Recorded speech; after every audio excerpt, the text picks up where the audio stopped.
Hello and welcome back to The Op, the podcast where we talk about operating and the art of visual storytelling. I'm Dave Comides, your host, and a little bit of a bonus episode today. We are again at Cinecity Studios Chicago, which is very hard to say, at Filmscape, where they're having a little bit of a show here, and we did a podcast yesterday, a live podcast. We're doing another one today. Just so you know where we're at, Filmscape Chicago brings together filmmakers, artists, technicians, and students for networking, education, and training in, and this is the important part, free classes, and on the trade show floor, which is here this weekend and is fantastic. So really excited to be in Chicago. We're doing an operator panel today, and what this is going to be is sort of a rapid fire series of questions about operating, and none of it will be panning and tilting. So if you came, or panning and panning, which is what they call it now, so if you came here for any of that, you're going to be disappointed. But to me, this is the actual part of operating. On our panel is a bunch of amazing local operators. I'm hoping that most of you know them, but for the people who are listening or the 4 people watching at home. Stephanie Dufford recently has worked on Chicago Fire, Chicago Med, and the other, would you say, 7 shows that were working in Chicago until recently? 7 of the 9, yeah. You guys are the only people in the country working. Next is Seth Thomas, Power and PD, among other things. Great operator. Spencer Gillis, Somebody Somewhere in Empire, and Gary Maloof. It's a show called, like, what is it? The Bear, and Justified, which of course everybody knows. But I'd like to hear more about this bear. It sounds interesting. And I'm, as I said, I'm your host, Dave Comides, and most recently. Chicago-wise, I'm not from Chicago. All these folks are. I did the Shy last year, and actually I was just here last week doing a commercial in Wrigley Field, which apparently is a baseball stadium, and it's kind of cool. So I've done a bunch of stuff in Chicago, and here I am. I'm very excited to be here. I'm going to shut up and ask the first question, and we're just going to go for it. So thank you for being here, and hopefully this is of value. First question. For the people listening at home, am I as good looking? No. Oh, okay. We're not going to go with that one. Okay. Yes. Does anyone? Very good. Spencer, do you Venmo or cash or what? Okay. Does anyone have resumes anymore? What do you give a new DP or UPM if they're asking to see what you've done? Is it a website? Is it a reel? Is it IMDb? Stephanie? That's a great question. I was going to ask you guys that. Ha! Ooh, sorry. Wait, you still have to answer the question. Well, I don't know. I mean, I tell them what I've done. I mean, yeah, I guess I make a resume. I'm actually curious I'm a newer operator than you guys, so I'm curious what you guys So do. the first question is passing. We are off to a great start. Next. I do turn in a resume and try to stay on top of that one to send off not only to DPs, but line producers, UPMs, people who I tend to know more or first on the job. And I do a fairly decent job of staying current with that. IMDb I used to rely on, but in recent, I certainly have fallen behind on that. I don't even know what my IMDb looks like, so I kind of hope people don't use that as a sort of reference for what I do. But yeah, I mean, the resume is sort of a shot in the dark in hopes of getting an interview, which is where I feel like I stand a better chance of being able to, express myself, say what I've done, and also just show my personality and get that across to a DP or somebody who would hire me. So that's my short answer. Yes, resumes. Yeah, I would listen to Seth because he's working right now. Well, that's valuable. Okay. I use a resume. Yeah, I use a resume. I keep up with the IMDb as well, though, because I feel like, in general, you just sort of know that everybody you work with is going to take 2 seconds to just sort of look you up if you're coming in. Like, especially other operators figuring out who they're going to be working with tomorrow, if there's a day player or something like that. I think it's important to kind of have at least some of your greatest hits on there.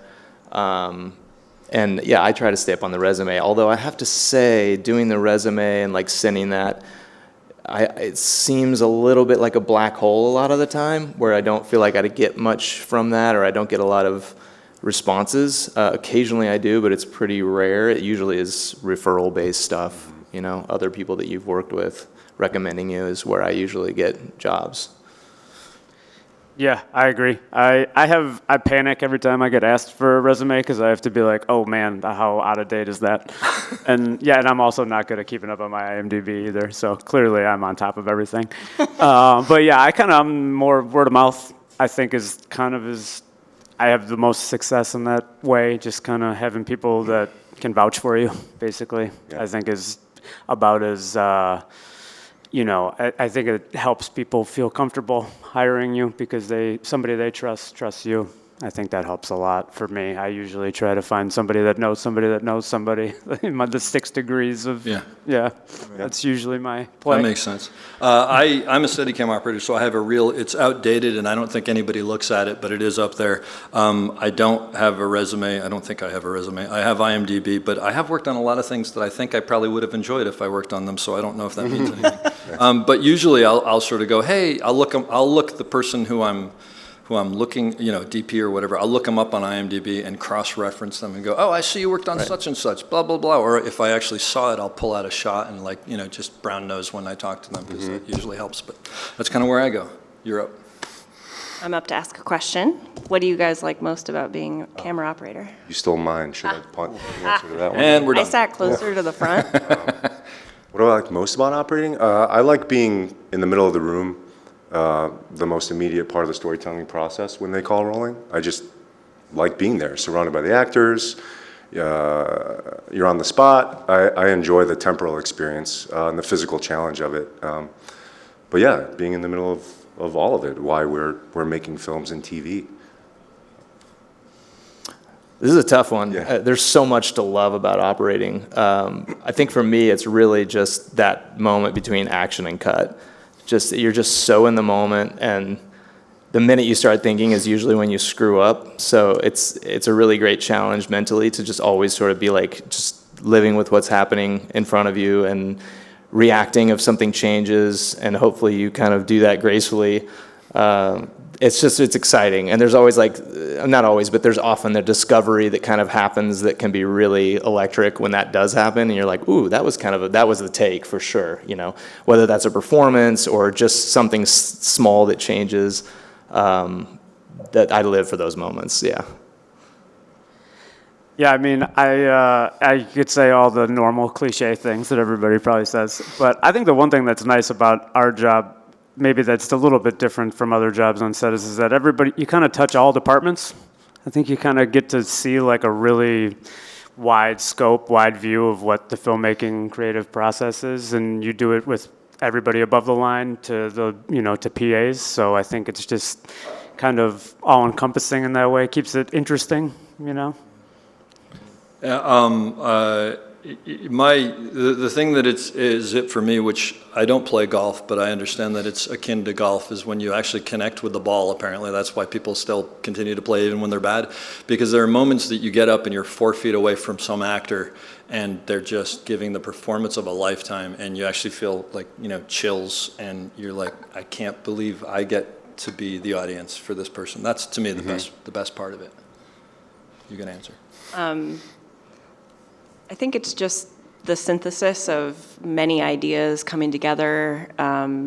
It's, artistic expression, it's storytelling, it's a lot of technicality, it's a group effort, and it's nice when it's successful and all of those people come together in a shot.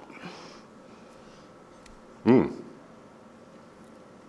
guess I'll springboard off of Gary's mentioning of how you're having to deal with all the different departments and all different crafts and what everybody else does, and say which, if any of your responsibilities crosses over into another department's domain.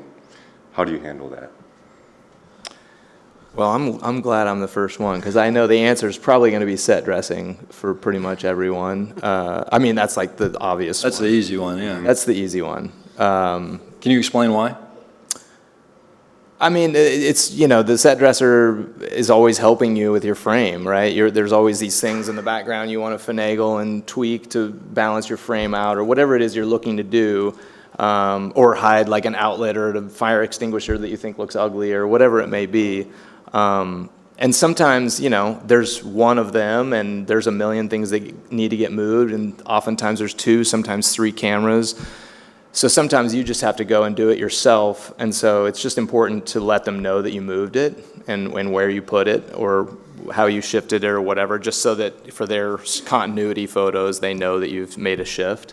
That's just how I deal with it, but that's definitely the one that but I usually have a really good relationship with the set dresser, and they kind of know that's how I work, because sometimes you're saving them the trouble, because it's something that it's almost more difficult to spend the time trying to communicate it than it is to just go over and move it that quarter of an inch counterclockwise that you know you need it to be. So. Yeah, I do. I feel often very terrible for every set dresser I've ever worked with because their job seems unachievable to me. Everybody's helping me all the time. No one's helping them. So that seems crazy. But I think for me, just with all that stuff, with dealing with other departments like that, it's just like, I'm not an electrician, or I'm not a dolly grip, or I'm not whatever. So like I do want, they have to have a voice. I think that's the key for me, is that it's just like they need to be a part of the process, because I'm only going to be as good as they are. So I think just letting them know that, you know, we're in it together, I think to me is the main key for working with other departments. I find that, you know, I get better because I can lean on their expertise, and they help me do my job better, and hopefully I help them have their job be a little easier, maybe, hopefully. Yeah, I mean, I'll set dresser definitely. The weird thing that I find is that because, quote unquote, if I'm on an A camera or even if I'm a B camera, I'm sort of the eyes on the set of what's being shot. There are people with much better monitors that can see stuff that I can't see. So there's that weird thing of going, okay, our actor has a flyaway, and I'm sure someone has seen that, but I'm not, no one's coming in. Should I say so? Oh, yeah, can we get Hair to come in? And then sometimes they'll be like, oh, thank you. And then someone's like, yeah, I saw it. And you're like, well, I don't know. I mean, so to me, it's always like redundancy. And I always go, and I'll always say, look, I just wanted to make sure that, you know, you guys have a lot going on. We're understaffed, whatever. But I think it's almost all departments, only because you're, to me, most of my job I find is I'm constantly looking for assassins. I have to call them assassins. It's like that cable over there, or that sandbag, or that flyaway, or that mic, or that mirror, or whatever. And so then I'm, like Gary said, I'm then going to those departments and going, hey, I just want to make sure you're aware of this. And 90% of the time it's like, oh no, we were doing 30 things, thank you for bringing that up. And then 10% of the time it's like, yeah, we got it. And I'm like, and I felt like I showed up in Chicago and they're like, oh, you're the operator who screws set dressers, okay. But you know, I try to always communicate with them, and they are always overworked, the truth of the matter. Sure. So yeah, and actually just on a very specific level, I will actually start a show and immediately introduce myself to as many people as possible. I'll then completely forget their names and apologize because I'm terrible at that. But I'll always say to the set dresser, hey, just so we're on the same page and I know how you work, you seem like you're a single department person here. Like, can I help you? If I always tell you, do you want me? You know, and everybody will be different. Someone will be like, nah, do what you want. And others are like, I don't want you to touch anything. I got to know. And it's like, okay, then I know. So, yeah. Yeah, I mean, I think the key is communication. Not everyone may be on the same page as you, especially since you're so central to everything that's going on and things change quickly. So, I mean, interacting with other departments is a part of being a camera operator. And anytime I hear about something like, oh, a prop's changing, and my friend who happens to be a prop assistant, I don't think they're aware, I'll just like take a second and let them know. I mean, we're just trying to make art and go home. So I think communication is the key, and just having as good a rapport as you can. You don't have to know everyone really well, but you know people's names, or at least like smile and have appreciation, because it's a lot of names. Yeah, I mean, you guys basically answered my question. It's hard being last, right? It is hard being last, but Well, you were also first, so true. it's your But fault. it is Wait, my Gary. fault. I assume blame. But totally with what Gary said. I mean, the team spirit element, the collaboration, I think is key. Because, yeah, we have to rely on literally everybody. And to make it clear from the beginning, introducing yourself, I'm terrible with names too, and I'm upfront about that, but just letting people know I respect you, I care about you, I value you, involving them, like Gary said, to be a part of the process. And then, yes, you have assassins working for you, looking in the tiny eyepiece, like you said, where you don't notice a little water bottle in the corner, and then somebody gets it out of the way for you because you've established that sort of vibe. And you can, trust people. We've got gaffers. The gaffer on the show I'm on is here now, and he's always there to fudge something for my frame so I don't have to fight it out, and it just becomes a communal effort, which is always the best environment to work in. So, yeah. I was going to ask about day playing, which I think when you first start out is usually how you start to kind of just chip away at getting experience and getting to know other operators or camera assistants for that matter. just the simple question of like, what's the best way to get asked back as a day player? When you figure it out, I guess, let me know. Gary hasn't been asked back in years. I mean, I think the best thing you can do is honestly just go in there and be yourself and just lean into what you're comfortable, and just be confident, because I think it's kind of like, you're walking into this environment that you may or may not know a lot of people, or you're not familiar with the content or the style or what have you. So I think it's just kind of like leaning into the things you can control, like, can I move this, the things that are just kind of on every set. And I think that once you kind of show that you're competent and that you're part of this, you're helping the process and not holding anyone back, then it's like you're a breath of fresh air, because you're the new person and you're somebody that, is just bringing some fresh blood. So it's like, if you can just be there and be confident, I think that's all people really want, and then the work is either good or bad. That's up to you. Yeah, as far as the work, do your best. That's definitely the key. But day playing, I would say a couple of things. Number one is I will usually, if I'm assuming it's the first time I've day played on a show, I'll IMDb it and I'll try to figure out who's on it, or maybe I'll even like pull it up on Hulu or something and watch an episode so I understand what they're doing and see who's on it. I'll try to find some people in common. First thing I do is I'll usually show up a little bit early and I'll find the ACs and go, hey, I'm Dave. I'm assuming if I'm day playing, I'm on B camera or C camera or something like that. And I think the bigger mental thing is you're not there to hit a home run. You're there to basically fill out the team. So even if you have the greatest idea in the world, you know what? It's not your time to shine.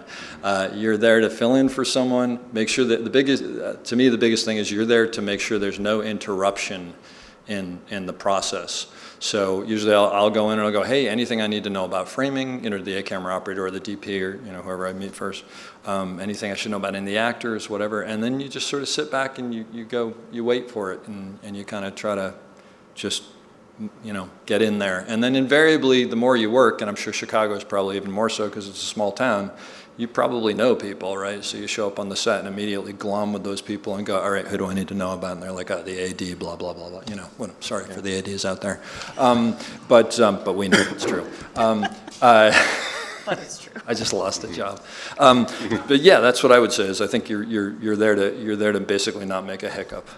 Yeah, I'd say. Yeah, I've been doing a lot of day playing lately, and I think and a perk of it is that you're probably the most rested person in the room. And so coming in and just like having gotten good sleep while everybody else there had a forced turnaround, you can just be kind of buoyant, and I tend to be positive, so I like to just bring that energy to a crew that's maybe flagging. And just, the key for me is how to figure out how a show is run and shot is just to be quiet and listen and watch. You don't need to interject. You can find out a lot just by sitting by monitors and seeing how, assuming you're a day player again, you're a B or C cam or whatever, and I think it was H cam at some point.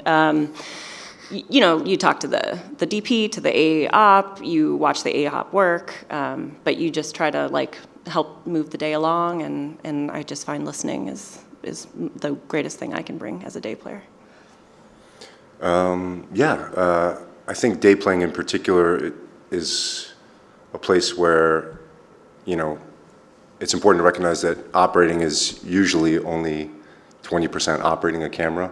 80% of it is personality and sensitivity to your surroundings and knowing your place. And like Dave and Stephanie said, it's a more supporting role when you're a day player.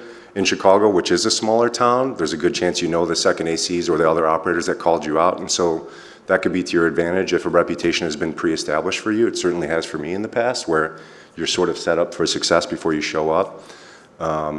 Gary covered me recently on A camera on my show, and not that I needed to, but I sold him hard to the DP and made sure he knew he was going to be taken care of. And it definitely eased a lot of minds and set Gary up for a slightly easier day, even though, of course, I wasn't worried. But yeah, thanks. Thanks for not telling me that. But paying attention. If you're the day player, whether you know people or not, always being there, listening, and knowing when the DP or anybody else turns around and says, let's get that other camera in there, and you already know where you need to be or have a good idea, it's worth your weight in gold, just so they don't have to worry about something else.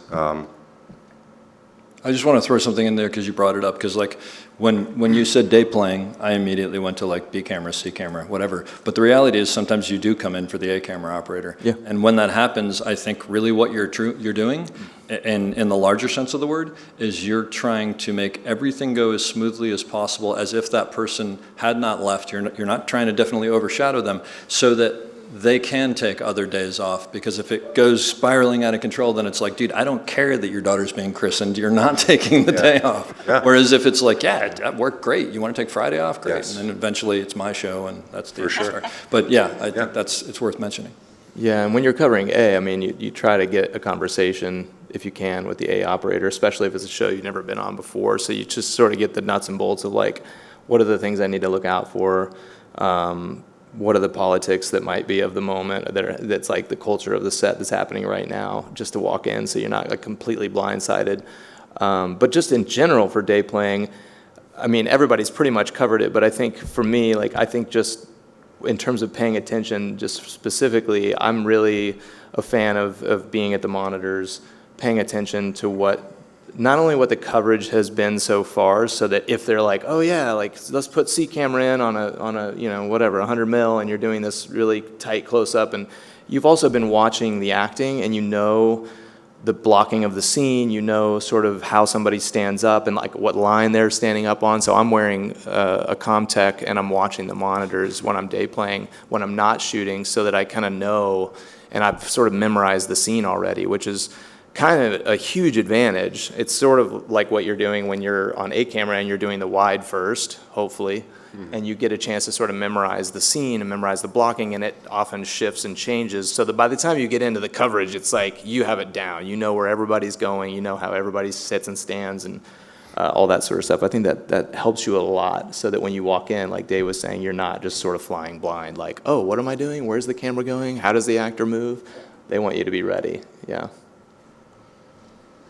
I guess going off of that discussion is like, what happens when you get to a show and you're working with people, you know, as a day player that you don't know, and you're having a hard time with them, whether it's a first or a dolly grip or whoever, actors, just how do you approach, you know, working with people that you're meeting for the first time, and now you have to execute with them as well, and you don't speak maybe the same language.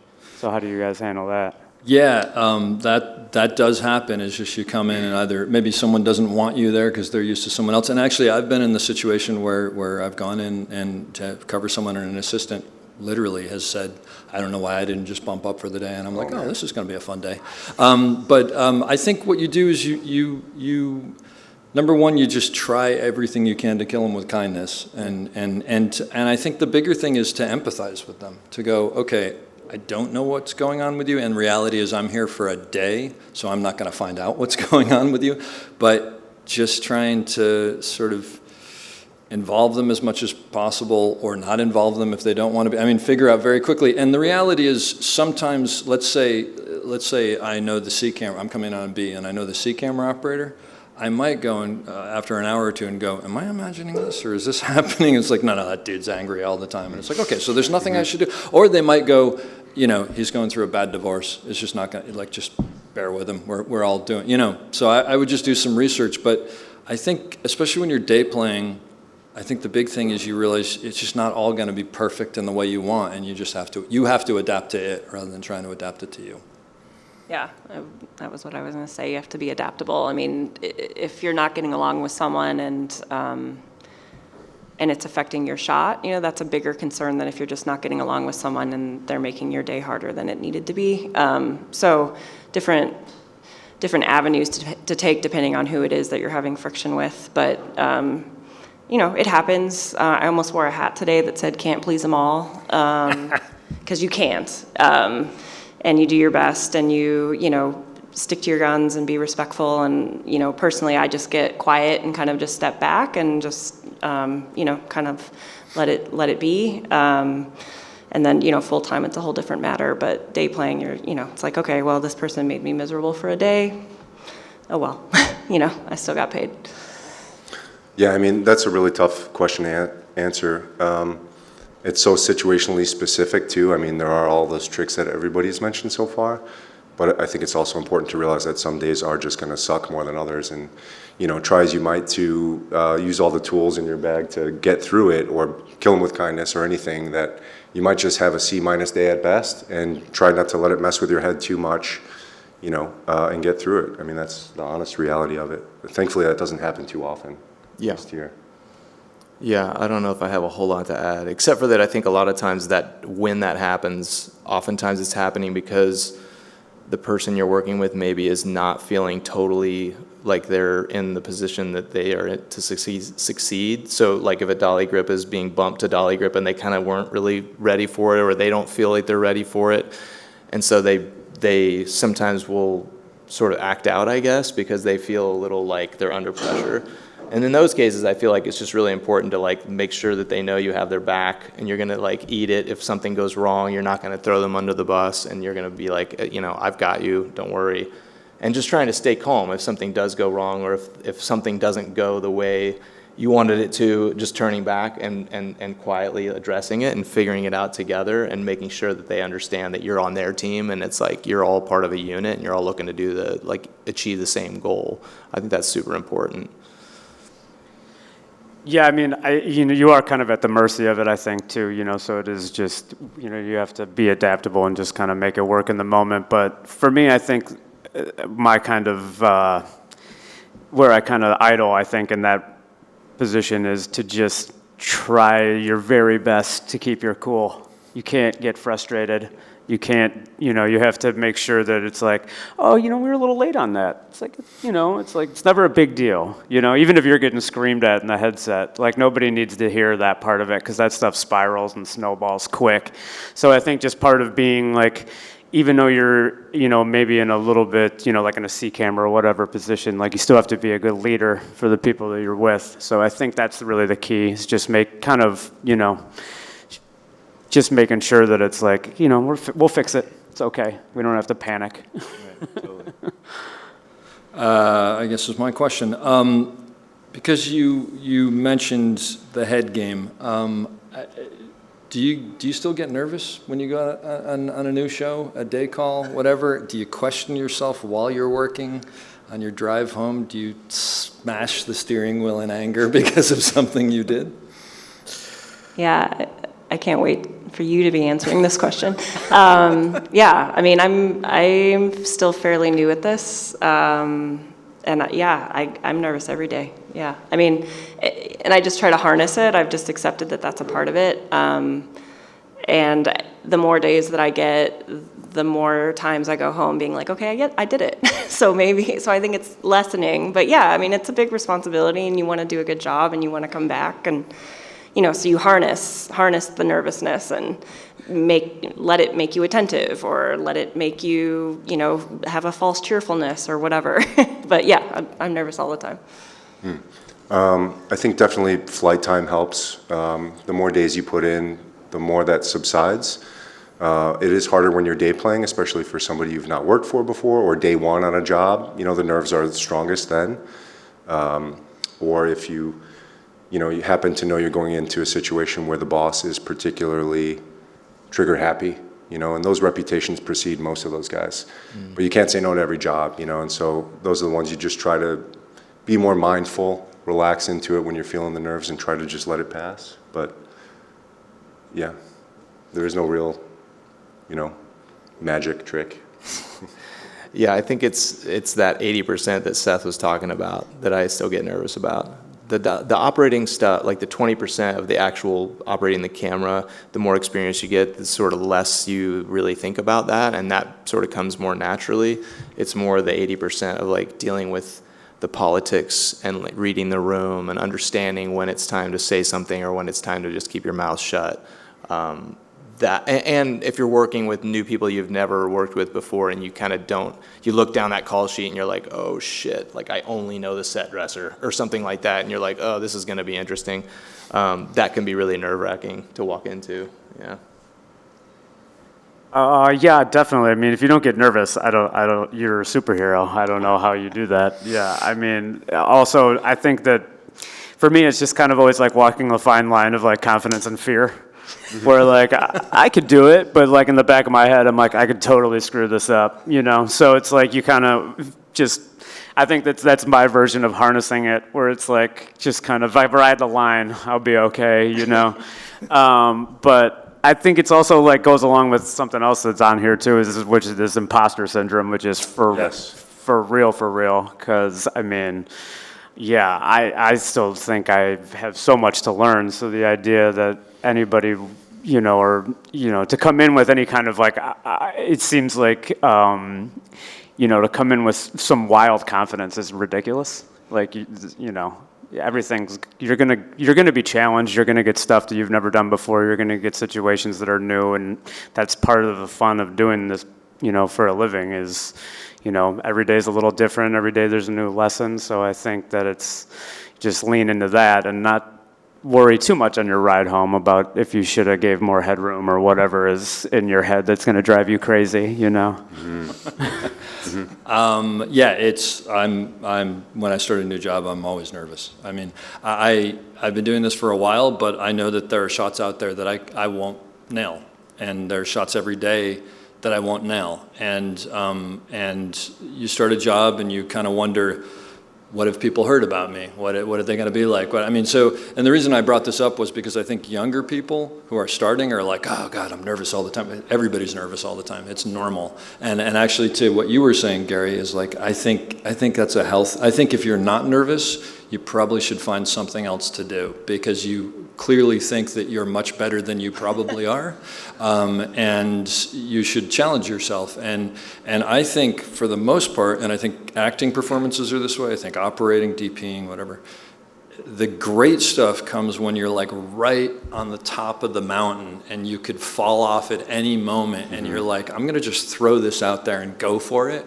And that's when the cool stuff happens. As far as harnessing it, and I will say, Gary, I would love it if I could let it go on the drive home, but my drive homes are very ugly. Because I'm constantly, like, I'll be driving home, like, listening to some, like, happy-go-lucky song, and I'm like, God damn it, that's exactly what I should have done, and I didn't do it. But my mantra is always, I'd rather them be happy and me be unhappy than me be happy and them be unhappy, because they've hired me to do a job. But what I actually will do is I will, if doubt starts to seep in, I will hypercritically focus on something, and it doesn't make a difference. It could be the tile on that floor and what the corner. It doesn't make a difference because if I hypercritically focus, I have no ability to think about the other stuff. And I will tell you that, and I don't know if you guys ever done this, but you know, on the wheels, there are still times where just before a shot, I'll look down and I'll go, God, which way is up and which way is down? And then I'll go, I wonder how the corner of that tile is like, and then it starts and I go the right way. And I just have to mentally know that I'm gonna do that. But yeah, there are times where I'm like, I can't tilt up right now. Yeah. There's no way if you said tilt up, I got a 50-50 shot at this. Yeah. And I've been doing this for how long, right? For sure. It's crazy. I would be lying to you if I didn't do this every once in a while. No, you do that every once in a while. Just make When sure. it becomes a problem is when you're on the fluid head and you're like, I wonder which way goes left. That would be a little different. Then it's time to call it a day. But yeah, it happens to everyone all the time. And Well, imposter syndrome is completely real because I will tell you, I've worked several times with Gary and I'm like, I wonder when they're going to realize that Gary is better than I am. That's not true. Yeah, so, anyway. Well, I think the other thing that I would like talk about off of that too is like that, like, do you get better as you've gone on about like having a short memory? Like, has that gotten better over the years? I'm sorry, what was the question? Like a short memory about it? Was it Oh, Dave? gotcha. Yeah. And Gary doesn't even recognize that it's 10-second Dave, I think that answers Dave your over question. there, yeah. You know what I mean, though? Because it's like, I feel like that way where, like, I used to work on Chicago Fire, and Lisa Wiegand was the DP, and she would hit the bell when it was time to move on. Oh, you know? that's cool. So every time they would go to ask her if she was ready, they would just ring the bell. And, like, to me, it became, like, this thing that kind of taught me to, like, forget it.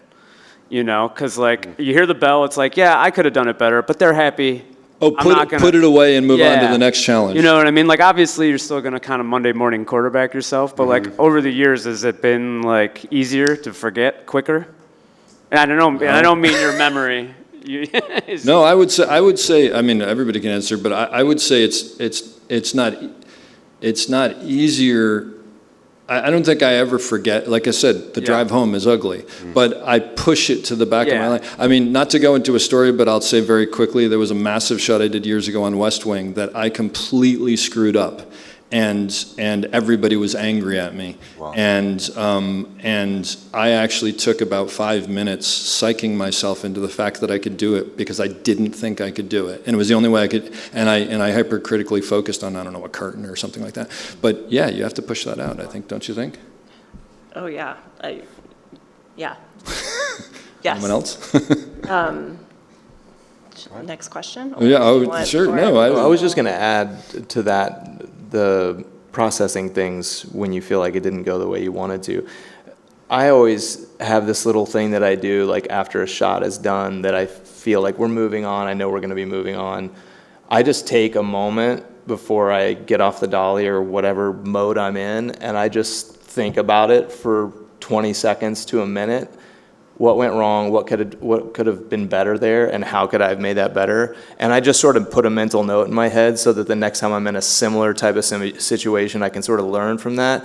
And I sort of learned through trial and error to do that. I come from kind of an athletics background, and that was something that I did then, and I started sort of applying a lot of things that I took from athletics, grafted over pretty well to operating, and that's helped me a lot to keep the sanity.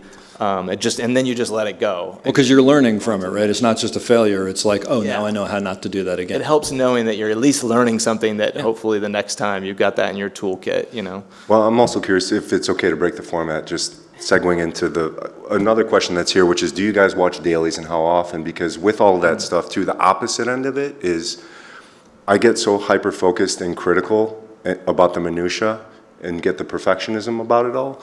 But so many times I've watched dailies and I'm like, I remember that sucking, you know, or I thought that looked like shit.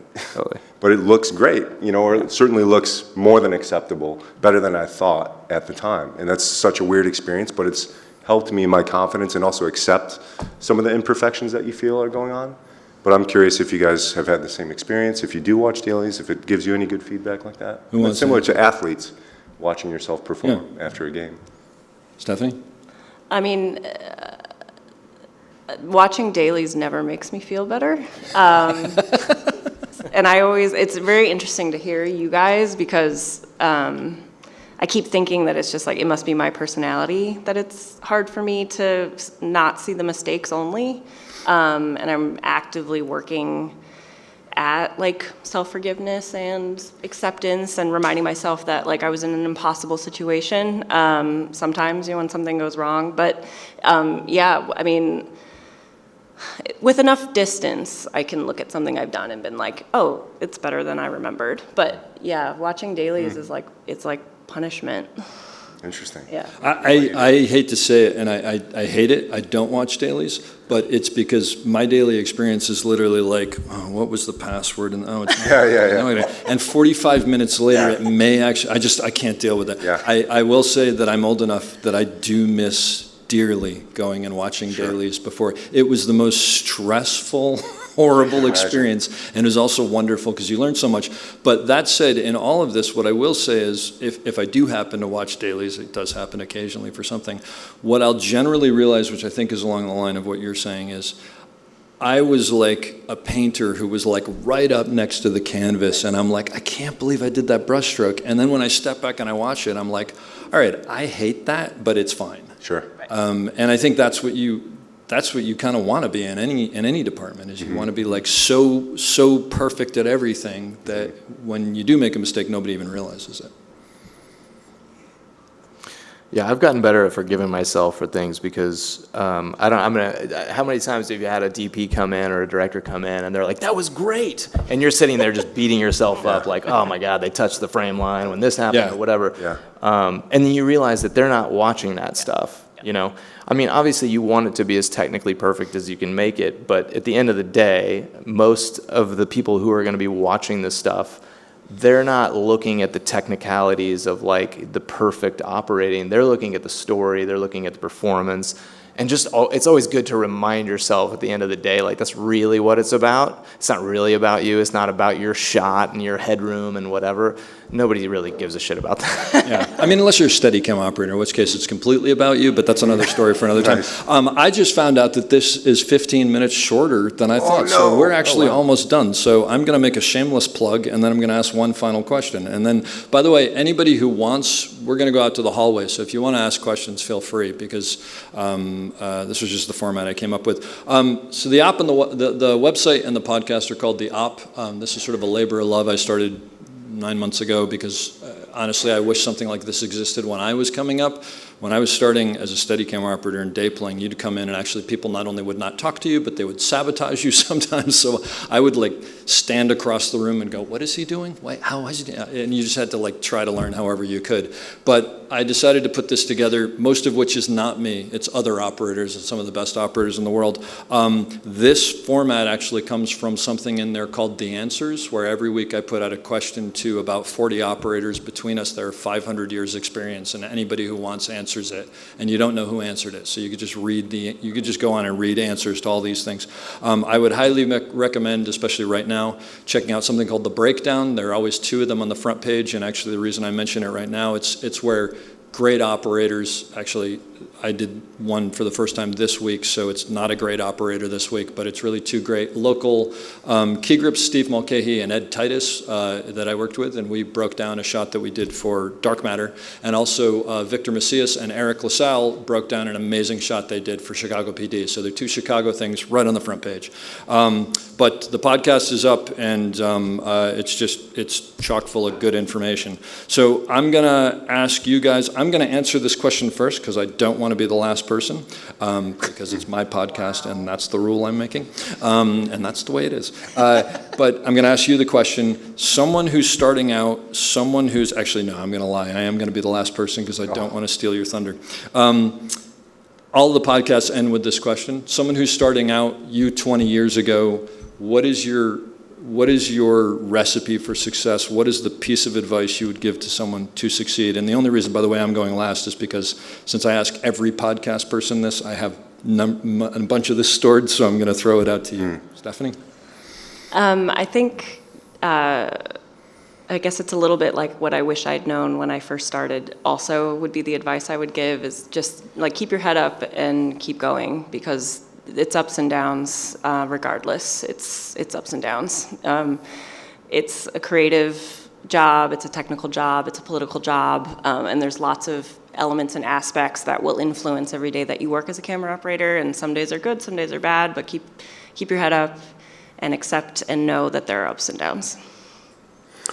This might sound super motivational speaker, but mine would just be that, you do have to believe in yourself and believe that you can do basically any job that anybody else is doing in this business. 18 years ago, I think, is when I got in as a grip on Prison Break. I remember watching the operators on that and thinking like, damn, feeling like that was so far away from anything I'd ever be involved in. But it's not true. You really can do any job, any particular job that you want to do. So you do have to believe in yourself and just keep pushing along, and that's it. That's great advice.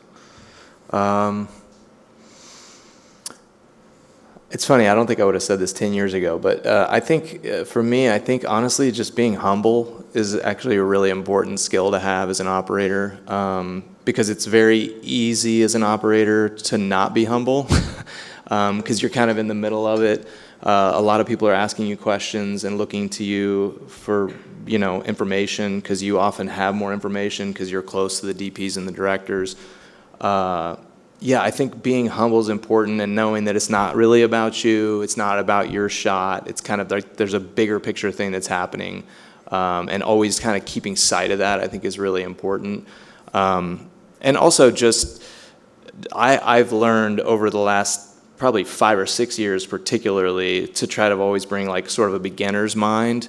I've learned that the hard way through like sort of not working well once with a DP, and that was a bad experience, but I think on the flip side what I got out of that is I realized that I was too rigid in what I thought it needed to be, how I thought the shot needed to go, instead of just being open. So that's another thing. Just being really open, having a beginner's mind every time there's a new shot. Like, oh, this is cool. Like, I like the idea. Let's try it. You know, even if you got some technical questions, but you can iron that all out. You know what I mean? You'll figure out a way. And that's the art of operating, is taking an idea that doesn't really work and making it work. So yeah, I think having a beginner's mind is really important. I kind of answered this question the same way every time, so I'll try to do a little bit different this time. I think for me, like, just with anything in a more broader spectrum, just outside of camera operating and any position really in filmmaking, is just constantly do the work. Just keep trying to get better. I think that's really in any job, really. You know, it's just learn something new every day, and if you can't do that, get better at something you already knew. I don't know if there's anything else to do, really. And the other thing I would say too is that, you know, it's kind of goes with the humble thing, but it's like, but don't be afraid to tell people what you want to do. I think that that's something that is scary and hard, and people think that it's kind of ridiculous for you to tell a DP that I want to be a DP too, and it's like, sure, but people should know what you're trying to get to, because there are people out there that will see something in you and help you, and you want those people to be in the position to do that. So I think that's a really big part of it. Yeah, I'll end it off with number one, homemade baked goods never hurt anybody. Bribing people is fantastic. Don't overlook that. Be a nice person. I know that seems really simple, but if we need an AC tomorrow and they bring me 5 people and 2 of them annoy the crap out of me, I don't care if they're the best. I want to be around someone nice and enjoyable all day. And I think the biggest thing that I've come to realize is, like, you gotta love this business. And it doesn't make a difference. It's not an operator, gaffer, or whatever, key or whatever. You have to love what you do to do this, because there are much easier jobs out there.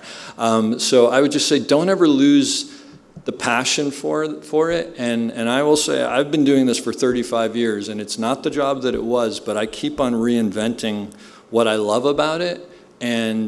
And it's still the greatest job in the world as far as I'm concerned. And I mean, I've done other jobs and I don't want to do them. I want to be a camera operator because it's just the best job that I can think of. So yeah, love what you do and keep that fire burning is what I would say. And check out the app. All right, well, thank you very much. Thanks for being here. This was fantastic. Thanks, Dave. Thank you. Thanks, everyone.